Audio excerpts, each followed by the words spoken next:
Le 14 octobre 2018, en plein synode de la jeunesse à Rome, un synode secoué par des épreuves terribles qui sont un peu comme la queue de comète, si on peut dire, de la grande crise qu'a connue l'Église depuis à peu près, disons, 1950.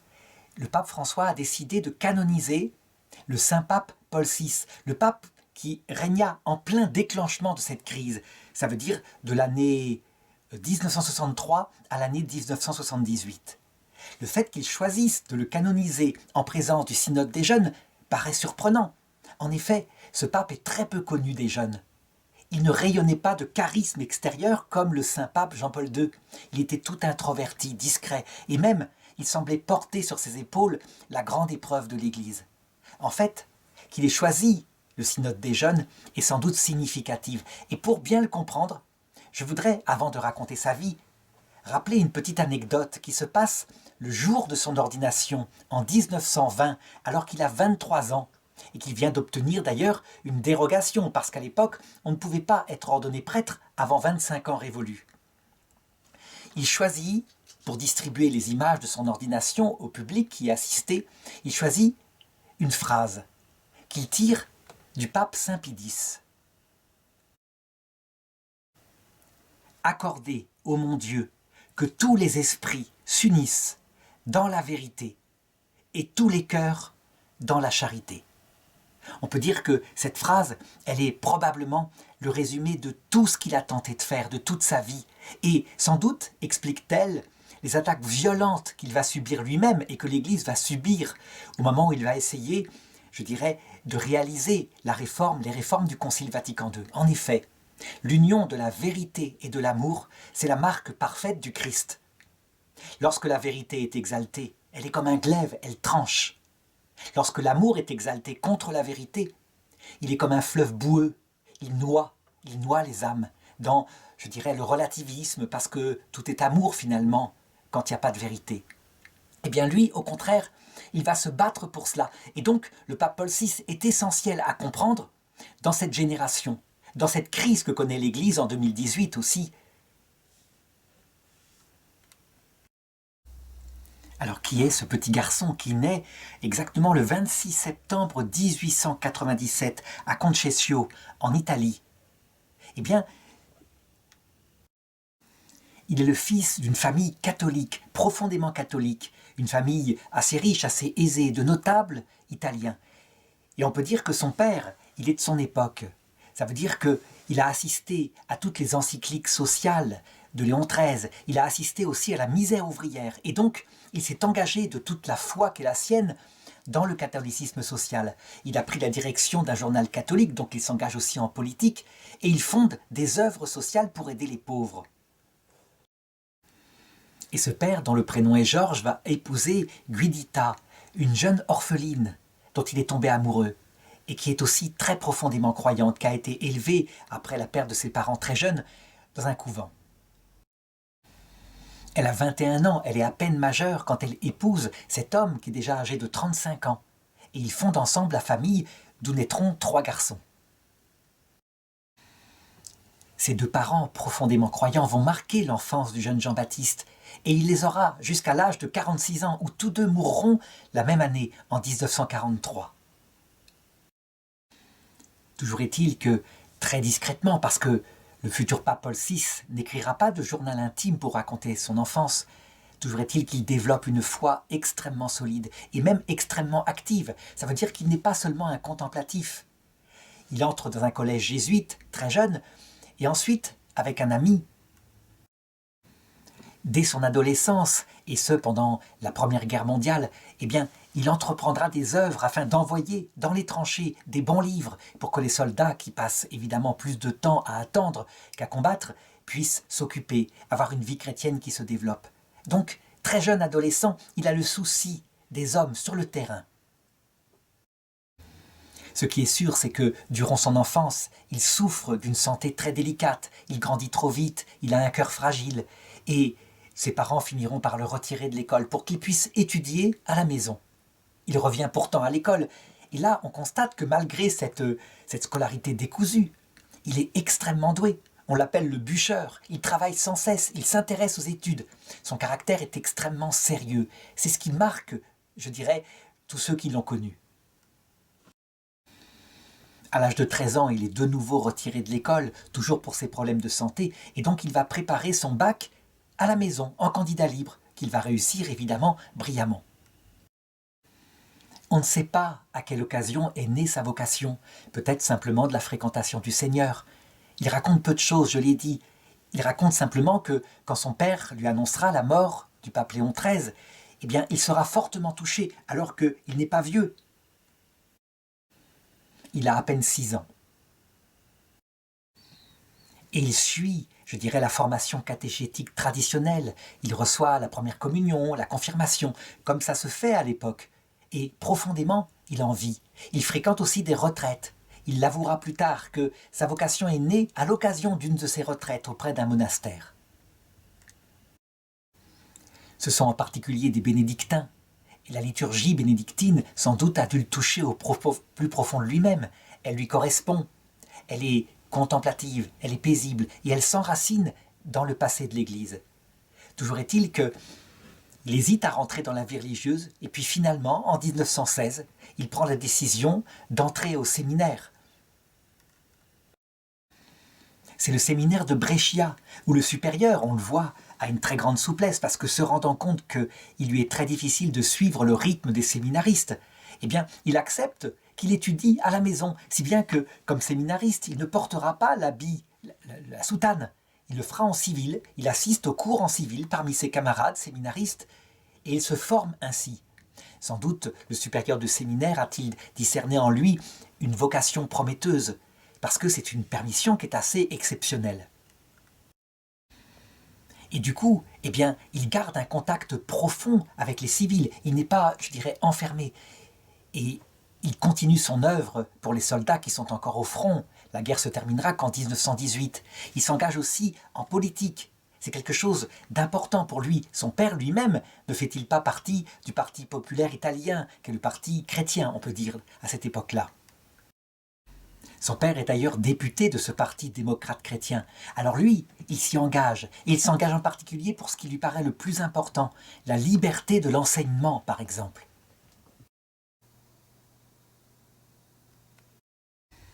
Il milite aussi pour la création d'une université catholique. On se dit, mais comment est-ce qu'un séminariste qui devrait être entièrement consacré à ses études peut-il ainsi s'engager en plus en politique, chose qui, normalement, est interdit ou a été interdit à des prêtres, les prêtres devant s'occuper principalement de ce qui est leur mission, à savoir l'évangélisation. Eh bien, à cette époque-là, il y a une plus grande souplesse, et d'autre part, eh bien, il étudie, principalement sur des résumés que lui donnent les camarades, des résumés des cours, et donc il ne perd rien de la scolarité, il est brillant finalement.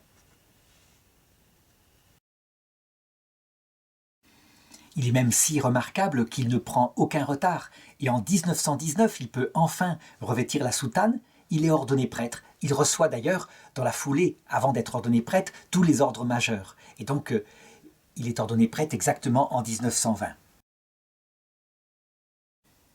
Il devient prêtre le 29 mai 1920, et il célèbre sa première messe, c'est significatif, il l'a voulu, sur une nappe d'autel qui a été taillée dans la robe de mariée de sa maman. Le rôle des mamans dans la vocation des saints est quelque chose qu'il faudra un jour étudier, dont on aura la révélation sans doute dans l'autre monde.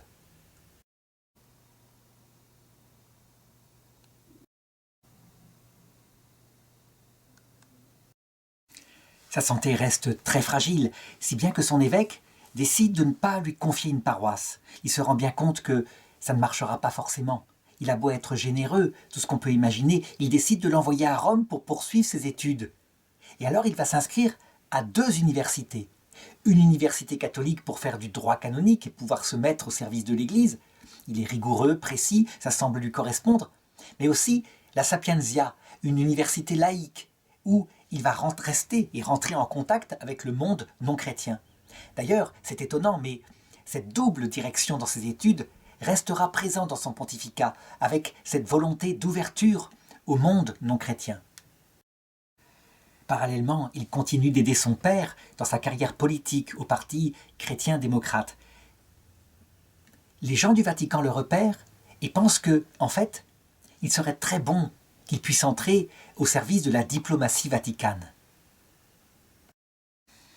C'est un service qui est très ancien, mais qui est fondé véritablement sur la foi. Ça veut dire que être dans le monde consiste à être capable de parler au monde et donc d'utiliser un langage diplomatique qui ne blesse pas les susceptibilités. Mais fait par des prêtres, c'est évidemment un regard sur la finalité de ce monde, qui se termine dans l'éternité. Et c'est ainsi qu'il est formé à cela. Et d'ailleurs, l'un des livres qui va le plus le marquer à cette époque-là, c'est un livre du père Bevilacqua qui s'appelle « La lumière et les ténèbres ».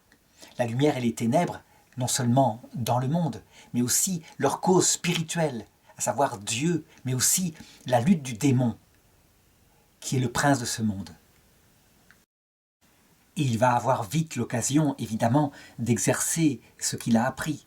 Nous sommes dans les années 20 et on peut dire que tous les extrémismes en Europe sont en train de s'installer, aussi bien en Union soviétique, avec Lénine puis Staline, et puis en Europe, et en Italie particulièrement, avec la prise du pouvoir de Mussolini.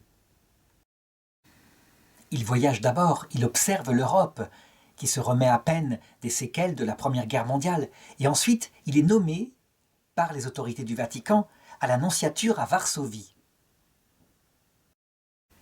On peut dire qu'il a plutôt un poste d'observation, il n'a pas d'attribution officielle, mais ça lui permet non seulement de regarder ce qui se passe en Pologne, mais d'autre part d'observer la politique italienne depuis la Pologne. Et il va par des lettres s'opposer fermement à ce rapprochement entre le parti chrétien, où son père est député, et d'autre part avec Mussolini. Pour lui, il y a véritablement une incompatibilité entre ce parti autoritaire, qu'on appellera plus tard le parti fasciste, et puis, d'autre part, le parti chrétien qui, lui, je dirais, essaie d'établir sur terre de la justice sociale, mais sans perdre de vue l'éternité. En tout cas, c'est à cette époque-là ce que vivent les partis chrétiens en Europe. Ils sont fortement marqués par l'encyclique Rerum Novarum du pape Léon XIII, qui certes établissait une société équilibrée, où le capital, où les syndicats ouvriers, ou d'autre part l'État, je dirais, formaient un triptyque d'une société équilibrée, mais sans oublier évidemment le but de tout cela, l'éternité.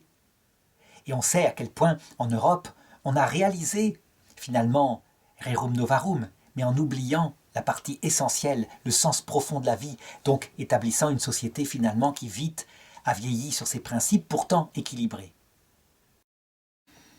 Alors en 1923, voyant que en Pologne il végète, Monseigneur Pisarto, qui est un petit peu son mentor, le fait revenir en Italie et lui confie de s'occuper de la Fédération des universitaires catholiques italiens. C'est quelque chose qui lui paraît une mission importante, parfaitement adaptée à Montigny. En effet, je dirais ce mouvement catholique étudiant a tendance à se politiser. Il entre un peu trop dans les passions de l'époque. Et je dirais, Monseigneur Pisardo pense qu'il faut rétablir le fondement de ce qu'est un mouvement catholique, à savoir une vie davantage contemplative, une attention davantage centrée aussi sur les pauvres. C'est une dimension qu'il faut comprendre. Le pape Paul VI est souvent considéré comme, je dirais, plutôt quelqu'un issu du fonctionnariat du Vatican. Et c'est vrai qu'en 1924, il entre même à la secrétaire d'État, où il fait, je dirais, des lettres, il rédige des conférences pour certains qui en ont besoin. Mais en réalité, la face profonde, ce qui l'attire profondément, c'est l'apostolat auprès des jeunes. Et il se donne à cela dès qu'il a du temps libre. Tout le problème, ce qui d'ailleurs lui attirera un ennui en 1925, ça veut dire une dénonciation d'être un peu trop passionné par la politique, tout le problème est justement en lui l'équilibre entre cet apostolat, qui concerne les âmes profondément, la formation de l'intelligence et la formation du cœur dans sa relation au Christ et au prochain, et puis d'autre part, cette passion politique qui lui vient de son père. Pour le pape Pie XI, qui observe, je dirais, ce jeune fonctionnaire du Vatican, eh bien, l'équilibre, il l'a. Ça veut dire qu'il estime qu'il faut de toute façon un petit peu s'occuper de politique, mais qu'il n'a pas perdu le sens de ce qu'est l'essentiel de sa vocation. Et c'est pourquoi, très vite, il le nomme aumônier national de la Fédération des universitaires catholiques italiens. C'est un rôle très important. Sa mission, sa lettre de mission, c'est justement de dépolitiser ce mouvement catholique. Eh bien, il s'y emploie en mettant, je dirais, l'accent principalement sur ce qui fait l'essence de la vocation chrétienne. C'est quelque chose qui n'est pas facile. Les étudiants ont le sang chaud et sont très politisés à cette époque-là. Il arrive souvent que les étudiants catholiques se bagarrent avec les étudiants fascistes et le moindre incident s'envenime. Comment faire pour que ces universitaires italiens ne tombent pas dans l'excès de la lutte politique? La période, en plus, va s'y prêter. Eh bien, il choisit de travailler le côté culturel, développer une culture chrétienne, non seulement par la connaissance de la théologie, mais aussi par la connaissance des auteurs, des pères de l'Église. Et véritablement, de cette façon-là, il pacifie, il intériorise ceux qui veulent bien suivre son apostolat. Il utilise beaucoup Jacques Maritain, ce qui lui permet d'apporter aux étudiants une véritable philosophie chrétienne. Parce que toujours, la connaissance de l'homme, la connaissance réaliste en particulier à l'école d'Aristote, de saint Thomas d'Aquin, lui paraît importante. Mais il se met aussi à l'école du théologien suisse Maurice Zundel, qui est un mystique très profond et qui lui permet d'orienter la formation philosophique vers la découverte du Christ. Ses opinions politiques sont profondément catholiques. Lorsque, par exemple, sont signés les accords du Latran entre l'État du Vatican et puis le régime de Mussolini, de manière à faire une sorte de concordat, eh bien, loin de se réjouir à 100%, il est dubitatif. Il sait qu'il y aura sans doute des avantages, mais il voit aussi le risque énorme, les inconvénients qu'il y a. Je dirais, le risque des concordats, c'est que le christianisme lui-même finisse par s'unir à la politique quelquefois la pire. Eh bien, il agit. Et lorsque certains étudiants de ce mouvement universitaire catholique adhèrent au fascisme, il les exclut tout simplement. Il voit bien qu'il faut absolument préserver la spécificité catholique.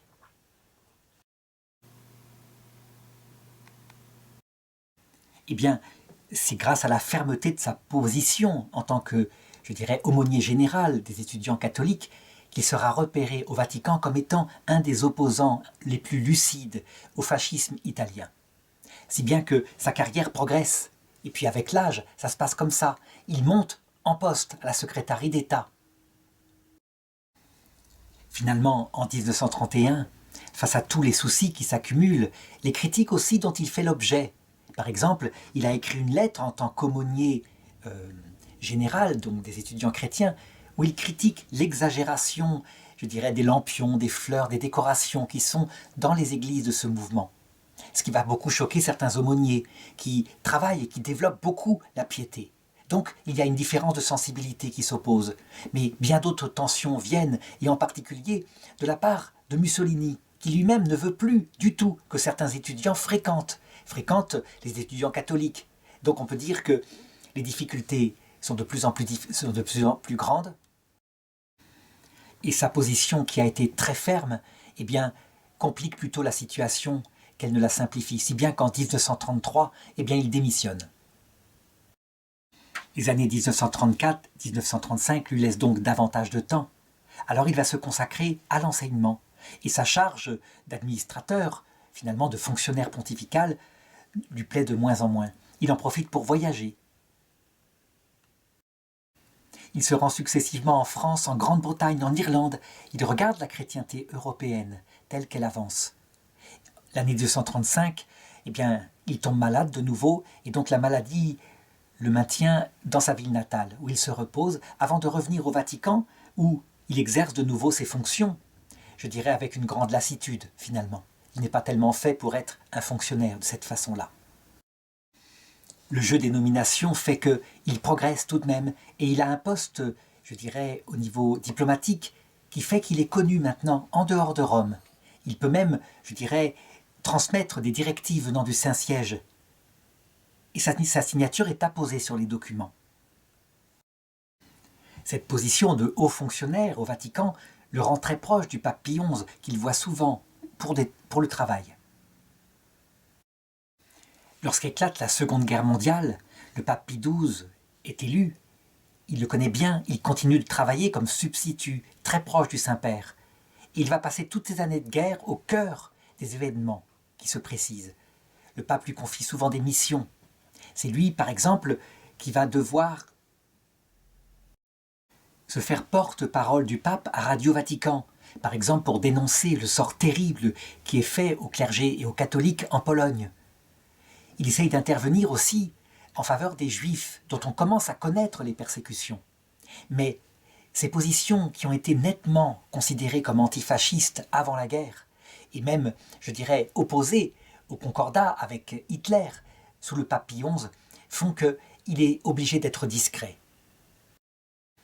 Il sera d'ailleurs publiquement accusé par le gouvernement de Mussolini de complot contre son gouvernement, si bien qu'on peut dire, étant repéré comme antifasciste, particulièrement actif avant la guerre, il ne peut guère agir. Du coup, son action pendant la guerre, au poste où il est, eh bien, consiste principalement en l'assistance qu'il peut donner aux prisonniers de guerre, à ceux qui sont persécutés, mais sans s'engager véritablement dans ce qui est son domaine de prédilection tout de même, de la politique. Il se rend présent avec le pape Pie XII lorsque Rome est bombardée, il visite les sinistrés. Et évidemment, c'est à lui qu'on s'adresse en premier lorsque des complots commencent à se réaliser en 1942 contre Mussolini. On pense qu'il sera un allié fiable. Il est d'ailleurs choisi pour parler aux alliés et pour les informer de ce refus maintenant du peuple italien contre Mussolini. Les alliés ne prendront pas, je dirais, part au complot qui vise à le renverser, mais feront leur propre politique qui consiste à débarquer en Sicile, puis ensuite à débarquer en Italie pour petit à petit remonter la botte italienne et chasser les nazis d'Italie. Lorsque la guerre se termine, eh bien, il est directement un collaborateur auprès de Pie XII et il va assister à tout ce qui suit la Seconde Guerre mondiale. Il est au cœur en particulier du débat sur la responsabilité du peuple allemand pendant la Seconde Guerre mondiale. Est-ce que c'est le peuple allemand en tant que peuple qui a mis Hitler au pouvoir? Le pape Pie XII ne pense pas. On ne peut pas accuser le peuple allemand en tant que tel.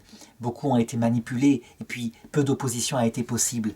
Jacques Maritain, qui est ambassadeur de France auprès du Vatican, lui, pense que le peuple allemand, comme peuple allemand, est responsable. Il y a donc des débats de cet ordre-là et Monseigneur Montigny est au cœur de ces débats. Il est en effet un ami intime de Jacques Maritain dont il connaît bien la philosophie et qu'il a d'ailleurs répandu auprès des étudiants dont il était responsable.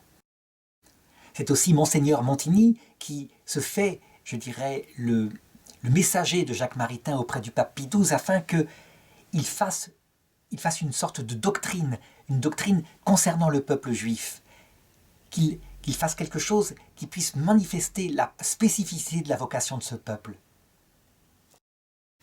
C'est quelque chose qui tient au cœur de Jacques Maritain, lui qui a profondément médité sur la vocation spécifique du peuple élu, d'autant plus importante à travailler après la Shoah. Toujours au cœur de la diplomatie vaticane, Monseigneur Montigny va transmettre plusieurs rapports à partir des renseignements qui lui arrivent, de l'Église en particulier, de l'autre côté du mur de Berlin, de l'autre côté du rideau de fer. Et donc il informe les diplomaties européennes, parce qu'on peut le dire, par les prêtres qui sont partout présents, le Vatican est véritablement le service secret le plus performant qui puisse exister. Il va être au cœur de l'encouragement à la création des bases de l'Europe, avec Alcide de Gasperi, donc Robert Schuman. Il travaille à ce que ça se fasse. Pour lui, je dirais, cette Europe permettra d'éviter que revienne la guerre. De fait, on peut dire qu'à cette époque-là, il est devenu le bras droit du pape Pie XII. Non seulement, je dirais, il est son conseiller spirituel, intellectuel, mais il participe à la rédaction de certaines encycliques. Il est dans cette période-là, je dirais, quelqu'un qui tempère un petit peu la grande sévérité du pape Pie XII face à ce qu'il considère de plus en plus comme des erreurs qui mettent en danger l'Église. Ça veut dire que, à cette époque-là, la tendance est évidemment à ce que toute thèse qui est un peu suspecte, comme par exemple les thèses du père Congar sur l'œcuménisme ou d'autres, eh bien, soit mise à l'index et que ces enseignants, ces théologiens parfois brillants, soient interdits d'enseigner. Eh bien, lui tempère les choses de telle manière que ça devienne plutôt un risque d'erreur. Parce qu'on sait que l'erreur est souvent l'exagération d'une vérité. Et donc, les théologiens qui parfois sont convoqués au Vatican pour une sanction concernant leurs écrits, eh bien, préfèrent souvent passer par Monseigneur Montigny, plutôt que d'aller directement auprès du pape Pie XII, qui leur paraît une montagne de doctrines assez effrayante. Qu'est-ce qui s'est passé à cette période-là? Eh bien, sans doute qu'on peut voir là-dedans, je dirais, la grande balance qu'il y a, dont je parlais au début de cette vidéo, entre vérité que défendait avec force le pape Pie XII, et d'autre part l'amour, la nécessité de l'amour, de la délicatesse, c'est-à-dire de tempérer la vérité, non pas pour l'effacer, mais pour qu'elle se réalise sans dureté. Et du coup, il y avait parfois un conflit entre le pape Pie XII et son bras droit, Monseigneur Montigny. Toujours est-il qu'à un moment donné, lorsqu'arrive un consistoire où il aurait pu être cardinal, certains ont dit qu'il avait refusé la barrette de cardinal, ou que, peut-être, le pape Pie XII lui aurait refusé, ne voulant pas de lui comme successeur. Mais le pape Pie XII ne se sépara jamais de Monseigneur Montigny. Il savait à quel point la vérité, justement, pour qu'elle puisse passer, doit être accompagnée de miséricorde. Et donc, finalement, ils étaient complémentaires.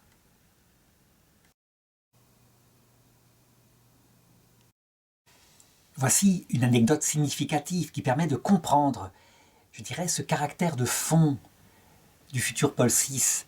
C'est l'histoire des prêtres ouvriers. On sait que, à partir de la fin de la Seconde Guerre mondiale, la nécessité de se donner en apostolat auprès des pauvres et auprès en particulier du monde ouvrier, chose qui avait été d'ailleurs démarrée dès l'encyclique de Léon XIII à la fin du XIXe siècle, eh bien cette nécessité, elle continue de travailler énormément le clergé. Si bien que partout, des prêtres, au lieu d'être en paroisse, décident de se faire ouvriers, de travailler en usine avec les ouvriers, et ainsi ça leur permettra d'annoncer le Christ. De fait, très souvent, les expériences tournent mal. Ça veut dire que dans leur grande solidarité avec le monde ouvrier, très souvent les prêtres se transforment en syndicalistes, et quelquefois en syndicalistes communistes. Si bien que, devant la dégradation, comme si la vocation chrétienne n'arrivait pas à rester elle-même dans le travail de l'amour, un amour qui dit la vérité, mais qui certainement pas s'engage dans la lutte des classes, eh bien, le pape Pie XII et l'Église et son nonce apostolique, le futur Jean XXIII, décident d'interdire l'expérience des prêtres ouvriers. Monseigneur Montigny est d'accord, ça veut dire qu'il voit bien qu'il y a des dérives. Et donc, ces expériences sont interdites, et on peut même dire que les séminaristes se voient refuser le droit de faire des stages pendant leur séminaire en usine. Il n'empêche que quand il sera élu pape, eh bien, l'une des premières choses qu'il fera sera d'autoriser de nouveau l'expérience des prêtres ouvriers. Ça veut dire qu'on voit qu'au niveau de la vérité, il partage l'avis du pape Pie XII, mais au niveau de la façon de l'exercer, il est plutôt dans la souplesse, plutôt dans l'observation. Il ne veut pas étouffer l'esprit. En 1954, l'archevêque de Milan meurt. Il faut un successeur. Et le pape Pie XII pense tout de suite à Monseigneur Montigny, qui est, on peut dire, son pro-secrétaire d'État. Il pense à lui et on s'est demandé pourquoi. Est-ce que c'était finalement que ce conflit qu'il y avait, qui était entre eux une discussion entre la vérité et l'amour, avait abouti à ce que le pape veuille se séparer de lui parce qu'il ne voulait pas de lui comme pape? Ou est-ce que c'était afin de lui donner une expérience d'épiscopat, de terrain, chose qu'il n'avait jamais eue? Il avait été soit aumônier d'étudiants, soit fonctionnaire au Vatican. Toujours est-il que Monseigneur Montigny prend ça comme une sanction. Pour lui, il a perdu la confiance du pape Pie XII. Et il se retrouve, évidemment, archevêque de Milan. Mais archevêque de Milan, c'est un poste cardinalice. C'est aussi un poste qui est papabilé. Ça veut dire que très souvent, les archevêques de Milan deviennent papes. Le pape Pie XII, quant à lui, eh bien, niera avoir donné ici une sanction. Bien au contraire, le jour de son ordination épiscopale, sa prise de possession du siège de Milan, eh bien, il fera suivre un discours qui l'encourage et qui l'appelle son cher frère maintenant dans l'épiscopat. Toujours est-il que lorsque le futur pape Paul VI donne son premier sermon dans la cathédrale de Milan, eh bien, on y revoit cet esprit cet esprit dont j'ai parlé dès le début. Il y parle à la fois de l'esprit de la tradition, où il dit « notre catholicisme doit être intègre et fidèle », mais il y parle aussi d'esprit d'ouverture. Il faut œuvrer à la pacification de la tradition catholique italienne avec le bon humanisme de la vie moderne.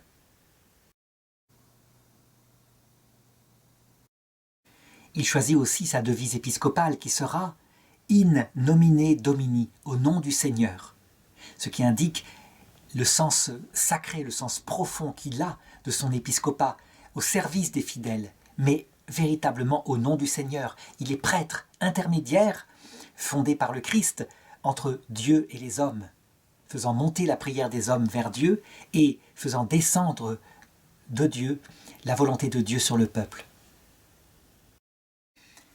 Il prend possession d'un diocèse important, où les mœurs souvent sont en train de se relâcher. On est au milieu des années 50. Eh bien, il recentre les choses sur le Christ, mais en même temps, il ouvre à l'action catholique, à l'action sociale. Par exemple, il va faire construire plus de 70 églises, ce qui montre la vitalité du catholicisme dans son diocèse. Mais il inclut, à côté, des salles de sport, des salles de réunion sociale. À côté de cela, il favorise la fondation de syndicats qui ne sont pas chrétiens, mais il refuse que les syndicats chrétiens virent un peu trop à gauche. On le voit encore une fois, c'est la marque de Paul VI, cette fidélité totale à la foi de l'Église, à la doctrine de l'Église, et cette audace dans l'action sociale, une action qui devient de plus en plus moderne, je dirais. En novembre 1957, il organise dans son diocèse une grande mission d'évangélisation, un peu comme ce qui se passait au XVIIIe et XIXe siècle. Et il y a des dizaines d'archevêques qui viennent pour l'aider, 2 cardinaux qui viennent, mais aussi des centaines de prêtres. On prêche partout, on prêche la conversion, on la prêche dans les églises, on la prêche dans les écoles, etc. La mission va avoir des fruits positifs, mais ce qui est significatif, ce qu'il faut le remarquer, c'est que tous les observateurs de l'époque ont constaté que ces fruits avaient été peu durables et que très vite, la situation des mœurs à Milan était retombée dans la gravité où elle était déjà avant la mission. Il y a quelque chose ici à étudier qui est comme un avertissement. Qu'est-ce qui se passe pour que, je dirais, comme le fera remarquer peut-être plus tard le pape Benoît XVI, comme si la parole de Dieu ne touchait plus profondément les cœurs pour provoquer des conversions radicales. Qu'est-ce qu'il se passe ?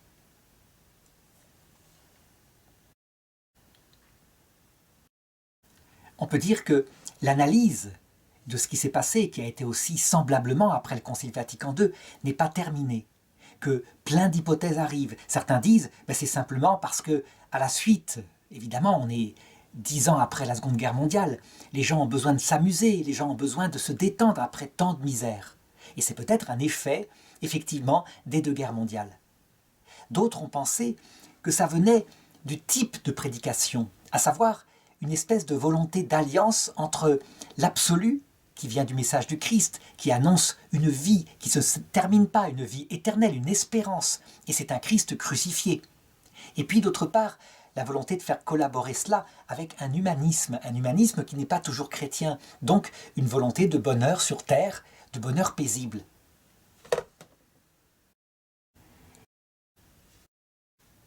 Et c'est vrai que c'est à cette époque-là que la vertu, la petite vertu d'espérance, qui n'est pas à confondre avec l'espoir, qui elle attend de cette vie, une autre vie, une vie éternelle, et qui est un peu comme le fouet qui donne, je dirais, à l'amour sa stimulation. Parce que plus on vieillit, plus on devient jeune, puisqu'on attend quelque chose de nouveau. Eh bien, très souvent, il est possible que la vertu d'espérance ait été remplacée par l'espoir d'un bonheur sur terre. Ce qui fait que souvent l'amour manque de feu. Il est vrai qu'on est en pleine période où, sous le coup du communisme, sous l'influence du communisme, justement, la vertu d'espérance est dénoncée comme étant l'opium du peuple. Pourquoi est-ce que le peuple ne se révolte pas contre ces conditions de travail ? C'est parce qu'on lui promet des récompenses dans l'au-delà. Et donc peut-être que l'Église elle-même, et peut-être Monseigneur Montigny lui-même, se sont laissés circonvenir par cette tentation. C'est difficile à analyser. En 1958, le pape Pie XII meurt et l'archevêque de Milan se rend auprès de lui. Il aura une réflexion qui est sans doute significative de cette tension qui s'était fait jour à un moment donné entre son principal collaborateur et le pape. Il dit « Comme je lui voulais du bien, et pourtant nous ne nous sommes pas compris ». C'est significatif. Toujours est-il que lorsque le conclave se réunit pour l'élection de son successeur, certains penseront éventuellement à Monseigneur Montini, qui n'est pas cardinal, pour lui succéder. Mais d'autres s'y opposeront. Ça c'est fait, c'est pas canoniquement impossible, mais tout de même. Et ce sera donc Monseigneur Roncalli, Jean XXIII, qui sera élu pape et qui fera tout de suite de Monseigneur Montini un cardinal de l'Église catholique. Le pape Jean XXIII devait être de peu de durée. On peut dire qu'il en avait élu une personne déjà très âgée. Il va étonner tout le monde en disant qu'il réunit le Concile Vatican II, qui fera suite au Concile Vatican I, qui avait été interrompu par la guerre de 1870. Évidemment, il faut le préparer. L'Église est devenue quelque chose d'extrêmement puissant, d'extrêmement lourd, avec des milliers d'évêques. Et donc, des schémas sont préparés pendant plusieurs années, à partir du moment où l'annonce a été faite. Et ces schémas préparatoires du concile doivent ensuite être discutés pendant le concile lui-même. Le pape Jean XXIII, en ce qui le concerne, ne voudrait qu'un concile pastoral. Ça veut dire quelque chose qui permette, je dirais, d'ouvrir l'Église au monde par ses méthodes d'apostolat, sans évidemment avoir besoin de définir la foi elle-même, la foi étant suffisamment définie. Et donc, on prépare effectivement des documents qui sont très très élogieux, des documents très positifs sur les valeurs qui sont dans le monde. Monseigneur Montini ne fait pas partie lui-même d'une commission préparatoire, mais il se fait informer par son théologien personnel, attitré, qui fait partie d'une des commissions. Il va appuyer certaines choses qui lui paraissent importantes, comme par exemple les demandes concernant l'œcuménisme, concernant aussi la liberté religieuse. On peut donc qu'il a une part d'influence très profonde sur ce qui va être décidé ensuite au concile. Et sa marque est toujours là, ça veut dire une grande fidélité à la doctrine, ça c'est quelque chose d'important, mais d'autre part une très grande ouverture au point de vue pastoral. Il va appuyer par exemple le fait qu'on puisse non pas célébrer la messe en langue vernaculaire, mais qu'on puisse utiliser les langues des peuples, donc dans les sermons, dans les lectures, etc. Il pense qu'il est important d'inculturer la foi catholique, qui a une origine latine, donc dans l'Empire romain, de l'inculturer aux multiples civilisations qui l'ont reçue. Il constate par contre, qu'il y a une joyeuse désorganisation, il y a trop de schémas préparatoires, trop de commissions. Les évêques parlent trop longtemps, il faudrait organiser les choses plus rigoureusement. C'est un peu le défaut du pape Jean XXIII, qui est un bon pape, mais un pape qui n'est pas du tout organisateur. Finalement, il va suivre les conseils de Monseigneur Montini et structurer un peu mieux les préparations du concile. Parallèlement, le cardinal Montini voyage énormément, si bien que son image se répand dans l'Église. Il voyage en Amérique du Sud, il voyage en Europe, et il devient quelque part, auprès de ses collègues cardinaux, quelqu'un de papabilé, quelqu'un qui pourrait devenir le successeur du pape Jean XXIII, dont le décès a lieu en plein concile, exactement en 1963, le 3 juin. Dans la cathédrale de Milan, il prononce un éloge funèbre extrêmement sincère du pape Jean XXIII, mais il confesse qu'il faudra, pour lui succéder, certainement un pape qui soit sage et efficace, car le gros problème finalement, c'est l'organisation du concile. Et c'est ainsi qu'il se rend au conclave, qui se réunit pour élire le successeur de Jean XXIII. Il est, je dirais, parmi les papabilés, et il est effectivement élu au bout du 6e tour de scrutin. Il y a 80 cardinaux, il aura 60 voix. Quand on lui demande quel sera son nom, il dit « Je m'appellerai Paul ». Il prend la succession non seulement du pape Paul V, qui a mis en place les décisions du Concile de Trente, mais aussi de saint Paul, qui fut ce grand théologien extrêmement précis, qui a écrit les épîtres de saint Paul dans le Nouveau Testament.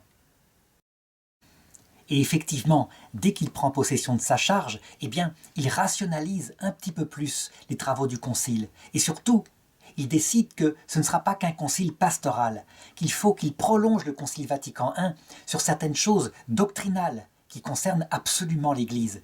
Les sujets qui lui paraissent fondamentaux sont l'Église, justement. Définir ce que c'est que l'Église. Il faut une constitution dogmatique sur l'Église. Ce sera la constitution Lumen Gentium. Et puis, d'autre part, l'Écriture sainte, la révélation. Ce sera la constitution dogmatique Dei Verbum. Cependant, la marque qui caractérisera le pape Paul VI, et qui l'avait caractérisé effectivement tout au long des années précédentes, c'est son refus de la condamnation, de la dureté dans les condamnations doctrinales. Ça veut dire qu'il y a des constitutions dogmatiques, mais il n'y a pas de canon comme habituellement qui anathématise celui qui n'adhère pas à une doctrine définie. Le ton est celui, je dirais, du premier concile, le concile de Jérusalem, un ton fraternel, un ton positif.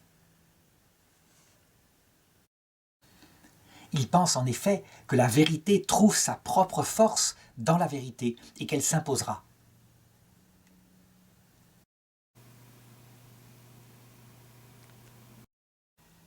Dès le jour de son intronisation sur le siège de Pierre, on peut dire que ce qui fait son pontificat, ce qui fait ce qu'il est depuis toujours, est manifesté. Il déclare notamment « Nous défendrons la Sainte Église contre les erreurs de doctrine et de pratique qui, tant à l'intérieur qu'à l'extérieur de l'Église, menacent son intégrité et cachent sa beauté. » Son idée est que, à partir des deux courants traditionnellement présents dans l'Église, donc les traditionalistes qui se battent pour la vérité, les progressistes qui se battent pour l'ouverture aux autres, l'amour universel, eh bien qu'à travers ces deux courants, on est l'Évangile qui sorte de là. Et donc, véritablement, il essaye de faire l'unité de l'Église. Il le dit d'ailleurs dans un discours. Il dit le mot glorieux d'aggiornamento, ça veut dire de mise à jour des pratiques de l'Église catholique. Ce mot glorieux constitue tout un programme. Mais attention, attention, il ne constitue pas un appel au fléchissement inconscient, mais nocif, vers l'activisme, le pragmatisme, au détriment de la vie intérieure et de la contemplation, lesquelles doivent avoir la première place dans l'échelle de nos valeurs religieuses. On peut dire qu'il sent que c'est là l'axe et que c'est là aussi le danger, qu'il faut qu'il maintienne fermement le gouvernail de la barque de Saint-Pierre avec la vérité et l'amour, et non pas qu'elle puisse basculer vers ce qui est de plus en plus à la mode en ce temps-là, à savoir l'amour et le mépris pour la vérité.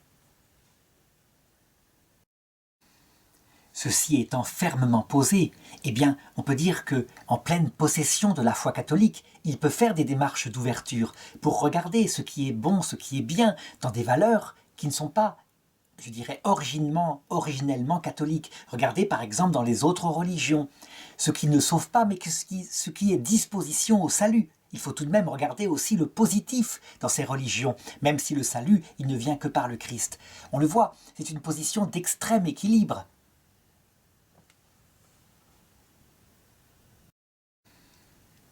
Et il procède à des actes qui manifestent sa volonté, comme par exemple rencontrer le Dalai Lama, rencontrer le patriarche orthodoxe, véritablement, mais aussi rencontrer le monde politique italien. Lorsque le 8 décembre 1965, le Saint Concile Vatican II se termine, on peut dire que l'Église catholique tout entière et le pape Paul VI en premier en sortent ravis. Ça veut dire que c'est un printemps de l'Église qui s'annonce.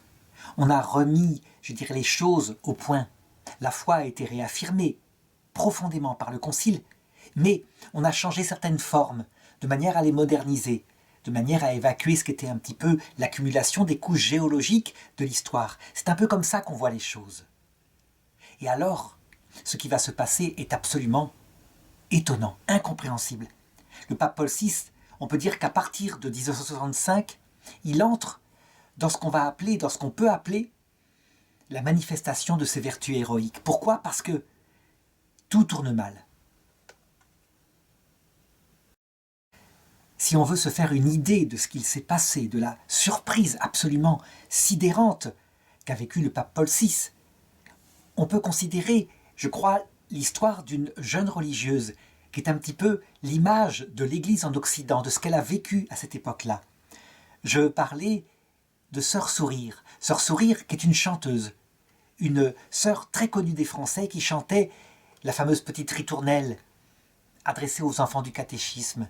Dominique, Dominique, nique, nique, s'en allait tout simplement. Cette petite religieuse, avant le concile, elle est en habit traditionnel de son ordre. Elle se consacre à Dieu, elle se consacre à l'apostolat de tout son cœur. Et on peut dire que sa tenue extérieure correspond certainement à la tenue de son âme formée par ses supérieurs. Le concile Vatican II se termine et brutalement, eh bien, elle tombe l'habit religieux. Pourquoi ? Qu'est-ce qui s'est passé dans son âme ? On ne sait pas, mais elle n'est pas la seule. On compte jusqu'à 70 000 prêtres qui demandent leur laïcisation au Vatican. Sœur Sourire, non seulement elle finit par sortir de l'ordre religieux, par d'ailleurs réclamer des avoirs sur son disque qui s'était vendu si magnifiquement, mais elle commence à se diriger par elle-même dans la liberté, dans la spontanéité. Une spontanéité qui vient-elle du Concile Vatican II ? Vient-elle d'autre chose ? J'en parlerai tout à l'heure. Toujours est-il que finalement, elle se tourne vers l'homosexualité et elle finit par se suicider.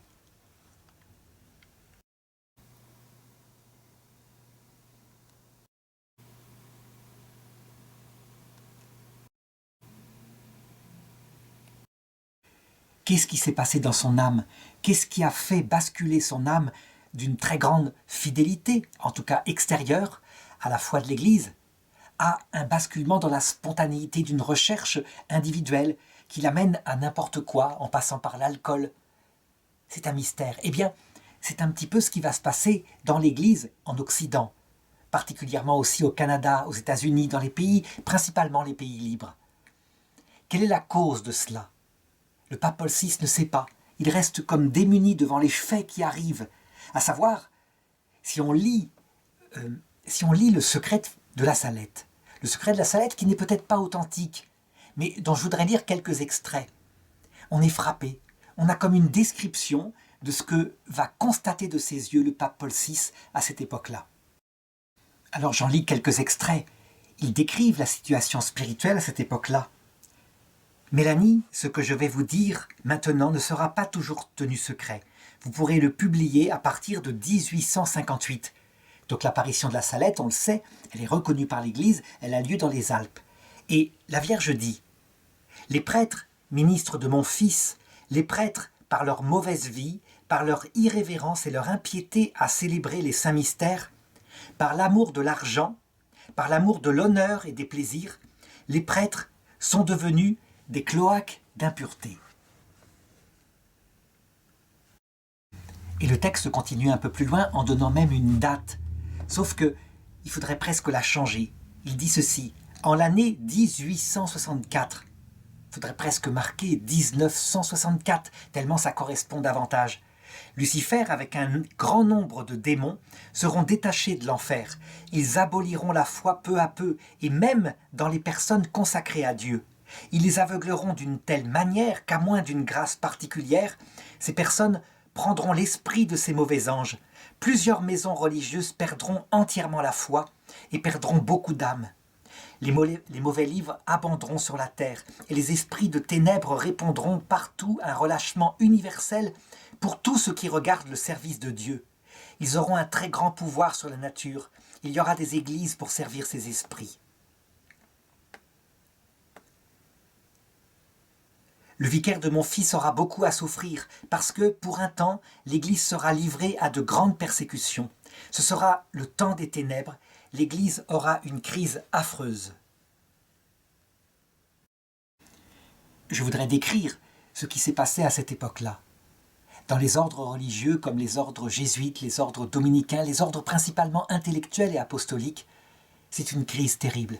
Ça veut dire que, par exemple, dans la maison de formation des dominicains en France, le Solchoir, eh bien, un drapeau rouge est dressé en mai 68 à la place, je dirais, de tout un signe du Christ. Le drapeau communiste passe à la place. L'habit religieux est abandonné partout.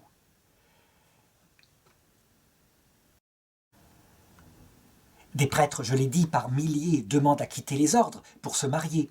Mais à la rigueur, s'ils n'y croient pas, ce sont ceux qui prennent au moins une décision claire. Certains restent dans l'Église et se mettent à enseigner le Concile Vatican II aux populations chrétiennes en Occident.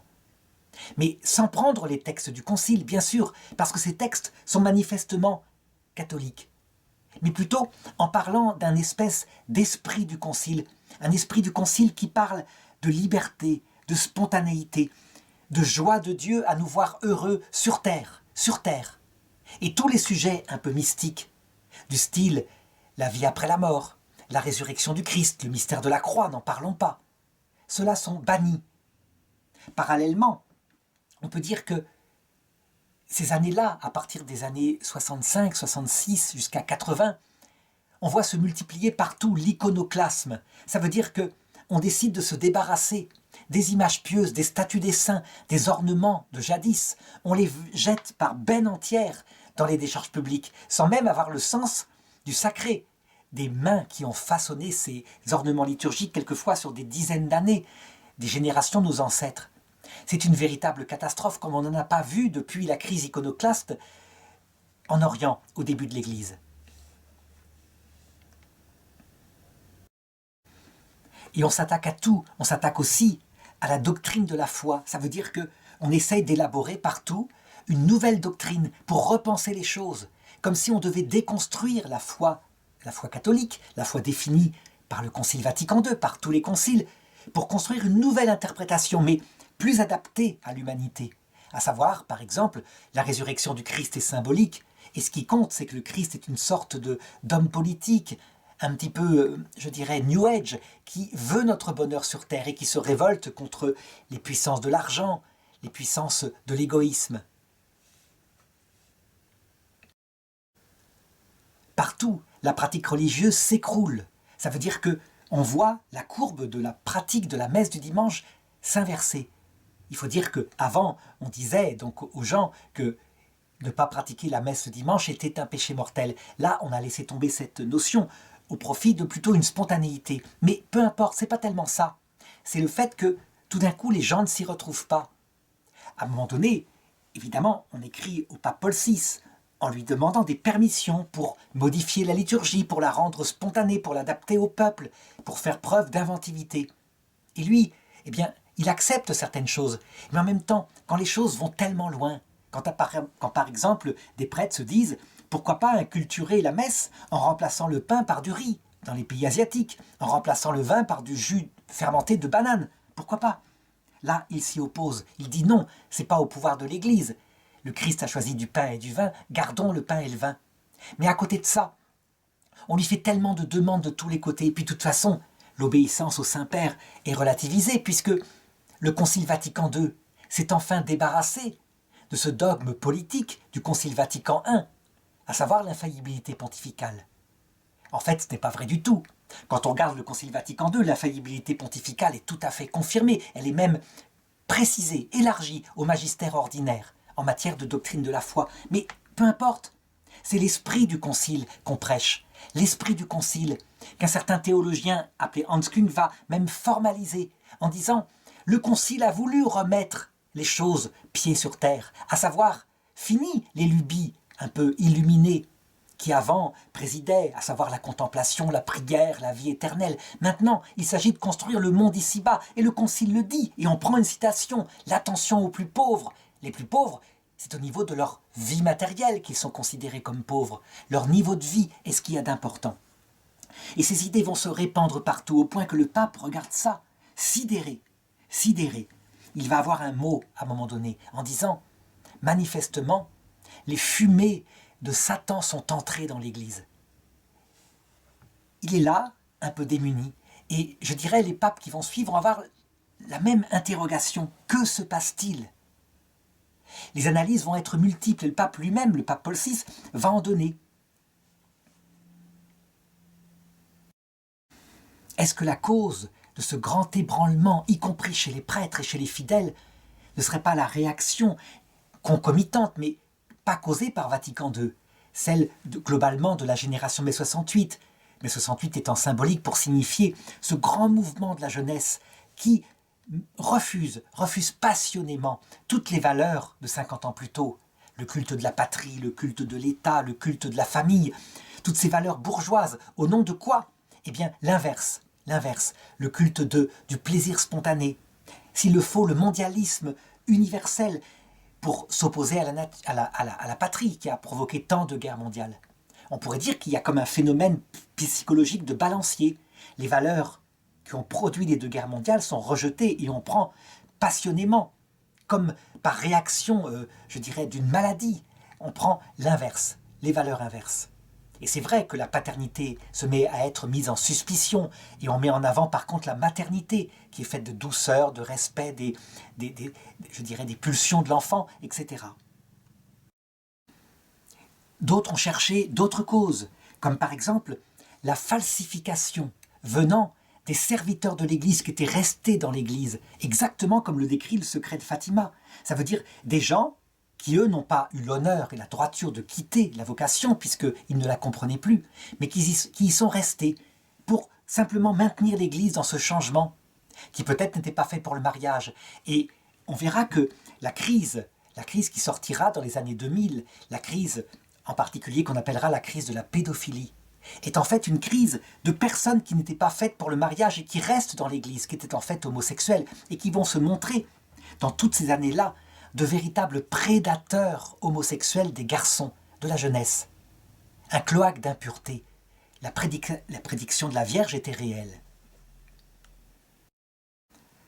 Face à cela, quelle est la réaction du pape et des évêques? Globalement, ça consiste à ne pas faire de scandale. Et donc, si la personne qui manifestement est un prédateur veut rester prêtre, eh bien on le déplace, on lui demande d'arrêter. Si le scandale est par contre public, alors on le réduit à l'état laïque. On agit comme on peut, on bricole, pas d'infaillibilité pastorale. Et le pape Paul VI lui-même fait comme il le peut. Quand on lui demande d'être réduit à l'état laïque, eh bien il l'accorde au niveau du Vatican. Mais à côté de ça, il ne sait pas expliquer cela. Le pape Benoît XVI, qui à l'époque est un abbé qui a participé au Concile Vatican II, s'étonne, lui, de l'indifférence qui semble être prise dans le peuple de Dieu par rapport à l'Esprit Saint. Comme si ça ne comptait plus, comme si les valeurs du monde étaient plus importantes que les valeurs spirituelles. C'est vrai, c'est une troisième cause qu'on pourrait aborder. Un peu une cause spirituelle, comme si l'Esprit Saint avait choisi de se retirer de l'Occident pour un certain temps, et que les églises en Occident, d'ailleurs pas seulement l'Église catholique, les églises protestantes aussi, s'étiolaient comme si l'eau disparaissait et donc la plante se met à pendre, à se dessécher, à se faner. Le problème, c'est que là où des prêtres restent fidèles à la profondeur de Vatican II, la vraie réalité de Vatican II, qui est un concile dans la continuité des autres conciles, qui n'est absolument pas une rupture, comme le dit Karl Rahner. La vie continue d'être là, une vie spirituelle profonde. Je peux penser par exemple aux abbayes bénédictines, qui elles ne se laissent pas circonvenir, mais qui gardent non seulement le fond de la théologie, mais la forme aussi. Eh bien, on voit leur vocation se maintenir tout au long de cette crise, et les monastères, comme la congrégation de Solesmes, ne pas baisser, mais au contraire augmenter en nombre de moines. Quelle va être la réaction du pape Paul VI? Eh bien, c'est curieux, mais elle va être de deux ordres. Il y a d'abord l'ordre, on pourrait dire, de ce qui est protégé charismatiquement en lui par sa fonction, l'ordre de la théologie. Là, c'est incroyable. C'est d'une perfection absolue. Il réagit au bon moment. Je voudrais citer deux exemples pour indiquer à quel point il a été un repère, une lumière. Et peut-être ça ne venait pas de lui, parce que la promesse que la foi de Pierre ne défaillerait pas, qu'il pourrait confirmer ses frères dans la foi, venait du Saint-Esprit. En 1968, par exemple, il publie, face à des théologiens qui remettent tout en cause, y compris le péché originel, mais la résurrection elle-même s'est tellement dépassée. Il publie le grand credo de Paul VI, un credo très long, très développé, qu'il fait rédiger aussi par des aides, comme Jacques Maritain, comme Maurice Zundel, comme des grandes personnalités de l'Église catholique. Il y met sa patte, et ce credo est parfait. Il y a juste une chose qui n'est pas invoquée, c'est la réalité de l'enfer. comme si elle avait échappé. Mais par contre, tout y est, le purgatoire, l'Immaculée Conception de Marie, la transsubstantiation, tout est rappelé, l'existence d'Adam et Ève, l'existence de leur âme, créée dans ce corps donc de deux personnes à l'origine de l'humanité. À côté de ça, pastoralement, et c'est le deuxième aspect, eh bien, il ne fait pas de ce credo quelque chose qui a autorité. Il le présente très pauvrement, toujours pareil, ne plus mettre d'adathème, ne plus mettre cette autorité qui donne des repères, être miséricordieux, être avec les brebis très doux. Et donc, pastoralement, il le présente comme le credo de Paul VI, alors que c'est un document du magistère extraordinaire, infaillible, qui pourrait être le credo de Vatican II, le credo du Concile Vatican II. À côté de ça, au plan pastoral, eh bien le pape Paul VI manifeste son humanité à lui. On sait qu'il n'y a pas de protection en pastoral de la part de l'Esprit Saint. L'Esprit Saint, je dirais, il laisse les hommes, les papes, prendre leurs décisions. Certes, la grâce de leur théologie est là pour les attirer à prendre les bonnes décisions, mais c'est prudentiel. Alors le pape, parfois, prend des décisions qui sont justes, mais parfois des décisions que son successeur, le pape Benoît XVI, reconnaîtra comme catastrophiques. Par exemple, les conférences épiscopales en France, en Belgique, en Suisse, au Canada, demandent que, je dirais, la messe totalement tournée vers le peuple soit imposée partout, ainsi que la communion dans la main. C'est un détail, apparemment. Et c'est vrai, ce n'est pas tellement un problème. Et donc le pape Paul VI, qui a toujours été comme ça, très souple par rapport à ça, donne l'autorisation. Parce que, après tout, le concile, lui, ne donne pas cette autorisation, mais pourquoi pas? Il y a une certaine liberté des conférences épiscopales, autant jouer le jeu. Et ces conférences épiscopales vont se mettre partout à imposer avec grande dureté, y compris aux personnes âgées qui ont toujours eu une autre forme liturgique, cette nouvelle liturgie, au point que certaines personnes ne s'y retrouveront pas. Et le pape Benoît XVI reconnaît qu'il y avait là une erreur, une violence pastorale terrible. Une violence pastorale d'ailleurs accompagnée d'idéologie, puisque celui qui s'obstinait à communier dans la bouche était considéré comme un intégriste, et donc marginalisé. Celui qui communiait dans la main étant considéré comme un progressiste, donc quelqu'un d'ouvert. Et partout, cette espèce d'idéologie progressiste, sociale, humaine, horizontale, était ce qui présidait au discernement des vocations. Et le pape Paul VI, par rapport à ça, il avait beau émettre des documents, il n'avait aucun pouvoir, il n'était pas écouté. Et lorsque il laissait une considération, une certaine liberté se faire, cette liberté allait dans ce sens-là. De même, par rapport aux ennemis intérieurs de l'Église, à ces prêtres dépravés, au point de vue de la foi d'abord, mais aussi, quelquefois, au point de vue de la morale, eh bien, les réactions sont extrêmement molles, extrêmement fades. Ça veut dire qu'il y a certes des sanctions qui sont prises quand l'hérésie est manifestement trop là, mais sans doute par réaction à ce que faisait Pie XII, qui lui sanctionnait peut-être trop vite des théologiens qui après étaient créés par cardinaux, parce qu'ils étaient effectivement extraordinaires. Eh bien, le pape Paul VI se refuse. Et résultat, il n'y a plus de repères. Les enseignements, quelquefois complètement anticatholiques, sont donnés partout dans les églises. Et le peuple de Dieu est laissé à ses prédateurs, sans défense. On peut dire que pastoralement, il y a quelque chose qui peut être reproché à Paul VI, mais en même temps, qu'est-ce qu'il aurait pu faire? Son caractère n'était pas celui du pape Jean-Paul II.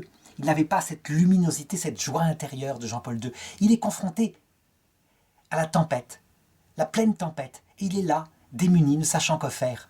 Avec son tempérament, on peut dire qu'il va passer par plusieurs sentiments. C'est vrai, l'incompréhension profonde de ce qui se passe, et c'est compréhensible. Même maintenant, en 2018, où je fais cette vidéo, on ne comprend pas ce qui s'est passé. Mais aussi une certaine forme de dépression. Ça veut dire qu'à la joie qu'il avait éprouvée en 65, à la fermeture du concile, il y a de tels effets qui ne sont pas ceux attendus, que c'est comme une dépression intérieure, une sorte de nuit de l'esprit. Que se passe-t-il? Est-ce que ça vient de l'Esprit Saint? Est-ce que ça vient des hommes? Est-ce que ça vient du peuple de Dieu? Et il est confronté à ça, et il offre sa vie. Donc c'est accompagné de beaucoup de prières, beaucoup de pénitences. Il offre sa vie pour cette Église qu'il mène et qui ne sait pas où elle va.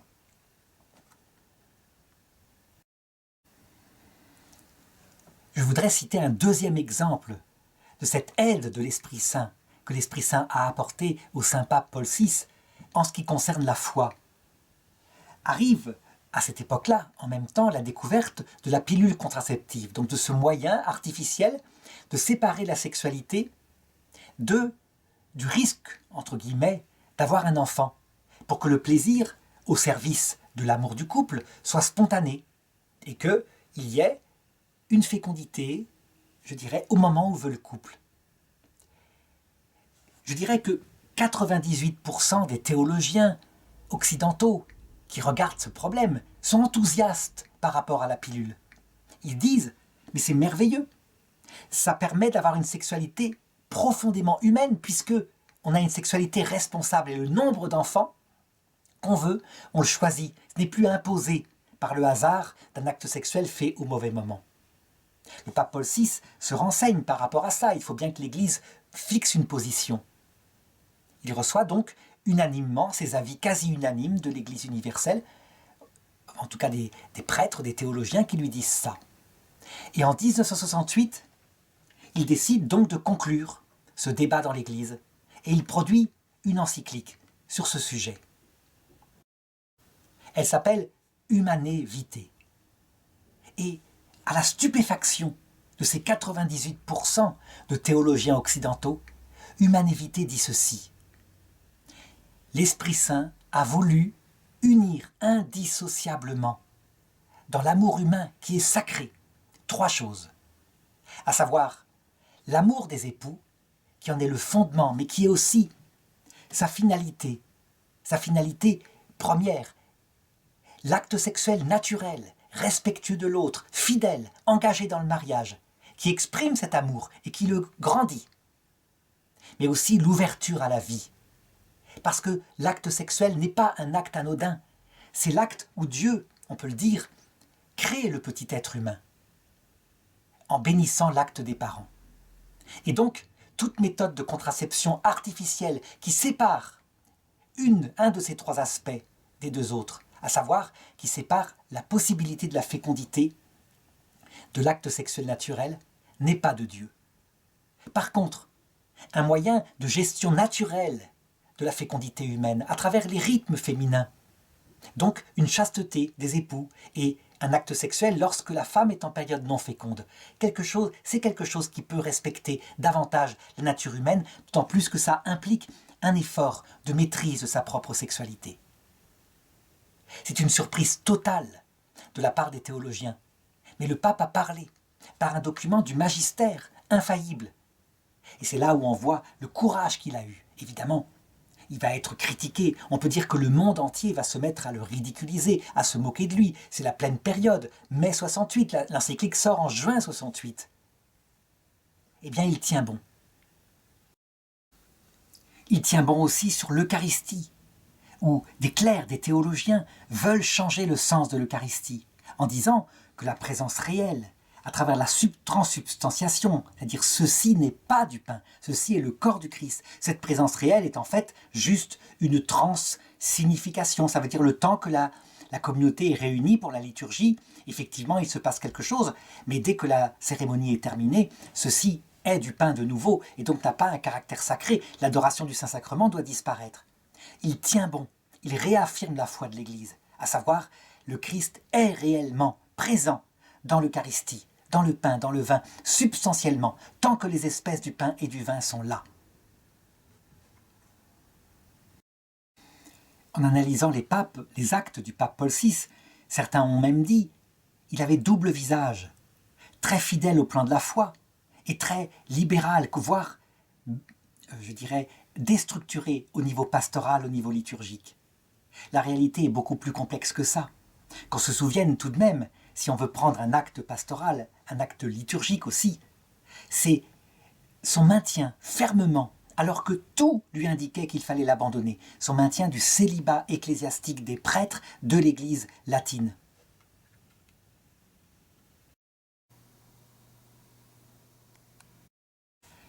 C'est son sens contemplatif qui parle, mais aussi sa prudence. Il écrit en 1965 « Il n'est pas opportun de débattre publiquement de ce thème qui requiert la plus grande prudence et revêt une telle importance.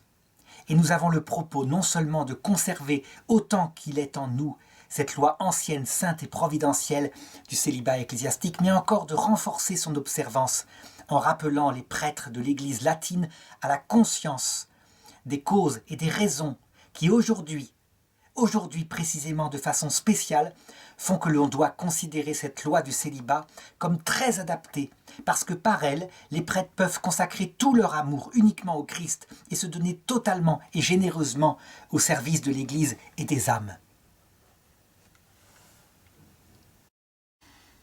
Jusqu'à la fin de sa vie, le pape Paul VI verra cette dégradation de l'Église catholique. Il ne verra pas le succès revenir. Il verra au contraire cet esprit d'humanisme sans Dieu, qui pourtant lui avait paru contenir certaines parts de vérité. Cet esprit d'humanisme sans Dieu se répandre partout. L'Europe, dont il avait encouragé la fondation, avec Robert Schuman, Gaspari, etc., l'Europe elle-même va se mettre à être, je dirais, saisie par des hommes qui remplaceront la démocratie chrétienne qu'il avait fondée par un humanisme matérialiste et sans Dieu.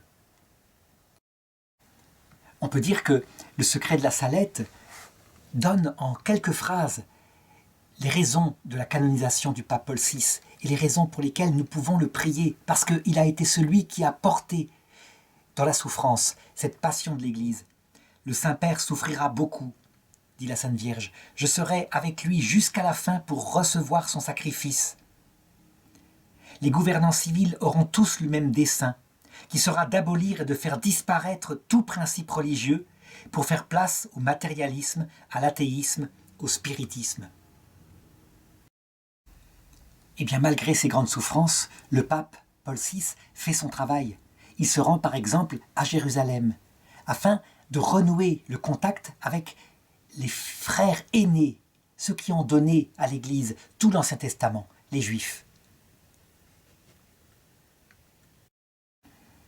Est-ce qu'il le fait sous l'impulsion de Jacques Maritain qui le lui avait demandé, qu'avait demandé au Monseigneur Montigny de le suggérer au pape Pie XII? Toujours est-il qu'il le fait.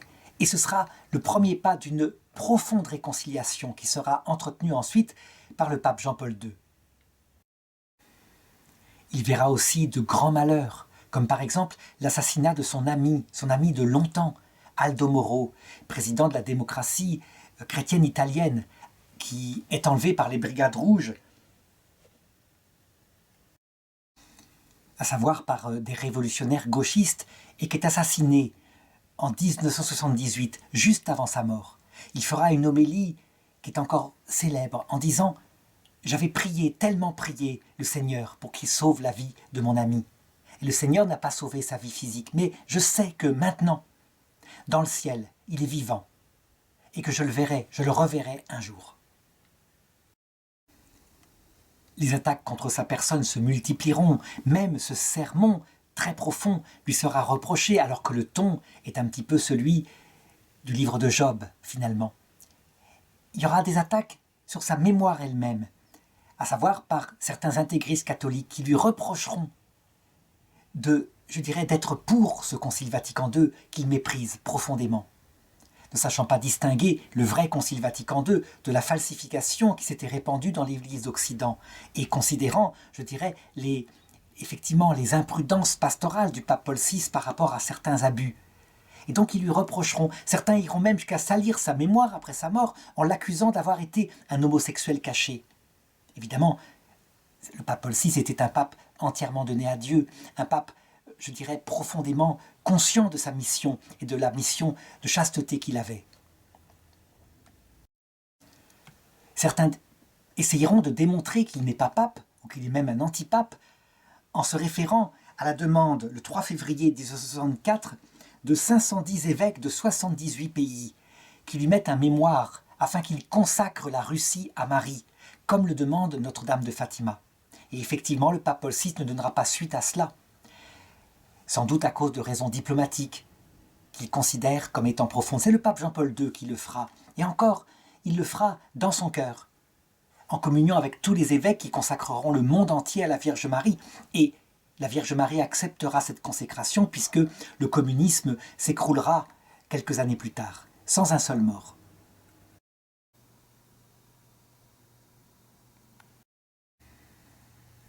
En 1978, la vieillesse et la mort s'approchent de lui. Et on peut dire qu'aucune épreuve intérieure ne lui sera, je dirais, passée.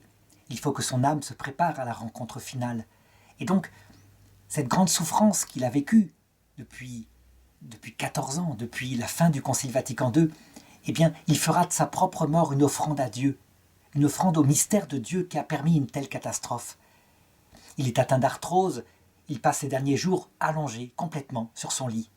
Puis, le 6 août 1978, il a une crise cardiaque. Il meurt dans sa demeure 4 heures plus tard, à 21h, le jour de la transfiguration du Christ. Ce n'est sans doute pas pour rien que le Christ a choisi de venir le chercher le jour de la transfiguration. Sans doute pour indiquer le sens de cette épreuve dont nous n'avons pas encore la clé, mais que nous pouvons deviner en comprenant ce que c'est que la théologie catholique. Il est certain que le Concile Vatican II venait de l'Esprit Saint. C'est un concile œcuménique. Il est certain que les documents pastoraux ne sont pas forcément protégés à 100% par Dieu, que la doctrine, elle, est protégée. Mais il est certain aussi que, parfois, l'Esprit Saint peut se retirer un temps, parce que c'est l'Esprit Saint qui donne la croissance et qui la retire quand il le veut. Et s'il se retire, en fait, c'est qu'il est là, mais qu'il se cache. Il se cache pour une raison précise. C'est qu'il fallait sans doute qu'après le Concile Vatican II, l'Église fasse un pèlerinage en pauvreté. Un peu comme le prophète Osée qui dit à propos de l'épouse « Je l'emmènerai au désert, je la mettrai toute nue, elle verra son propre péché. » Et c'est vrai que l'Église était profondément corrompue dans ses membres, comme l'a montré d'ailleurs le fait que d'un seul coup, en bougeant un petit peu les structures, donc on pourrait dire la robe, la belle robe de mariée qu'elle s'était construite sur des centaines d'années, eh bien tout brutalement s'est écroulé. Ça veut dire qu'à l'intérieur, il y avait beaucoup de péché, beaucoup de corruption. En passant par cette épreuve terrible, donc qui a duré déjà maintenant 50 ans. On peut dire que l'Église en est sortie plus humble face à son propre mystère, au fait qu'elle ne reçoit rien d'elle-même, que tout lui est donné par le Christ. Résultat du haut du ciel où maintenant Paul VI voit en pleine lumière son Créateur. Et c'est, on peut dire, sa canonisation en est la preuve. Elle engage infailliblement l'Église par le fait qu'elle est démontrée, la volonté de Dieu est démontrée par un puis deux miracles qui indiquent que vraiment la personne doit être canonisée.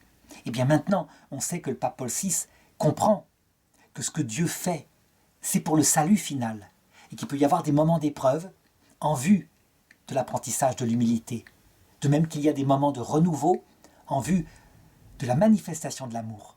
Nous attendons encore la transfiguration, et on peut le dire, ceux qui disent « c'est le Concile Vatican II, jamais l'Église ne sera transfigurée tant que le Concile Vatican II ne sera pas annulé », se trompent. C'est l'Esprit Saint qui transfigure son Église, par le fait qu'il vient toucher le cœur des fidèles et les amener au Christ. Là, à ce moment-là, quelle que soit la forme liturgique, quelle que soit la manière de communier dans la main ou dans la bouche, les gens se tournent vers Dieu et spontanément les gestes d'amour et de respect reviennent. C'est donc l'Esprit Saint qui provoquera, quand il le veut, le renouveau de l'Église. Et ce renouveau, évidemment, sera suivi d'autres décadences. Parce que nous sommes sur terre, nous ne sommes pas encore dans la stabilité du ciel. Et quelquefois, en passant de chute à des relevailles suivies de chute, il n'y a pas de meilleur moyen pour nous mener à la vie éternelle qui est fondée sur l'humilité et l'amour. Ce qui est certain maintenant, c'est que le pape Paul VI, il n'est pas beaucoup prié, à la différence du pape Jean-Paul II, de Padre Pio.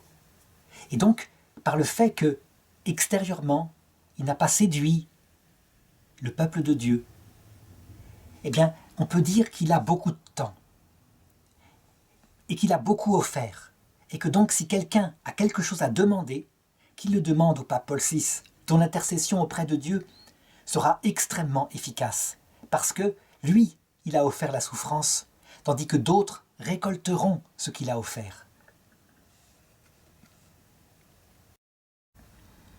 Il ne faut donc pas hésiter à se confier à lui et, lorsque on est exaucé, à en référer à l'Église, afin que soit manifestée partout l'extrême sainteté de ce pape qui a porté l'Église dans la souffrance qu'elle a vécue.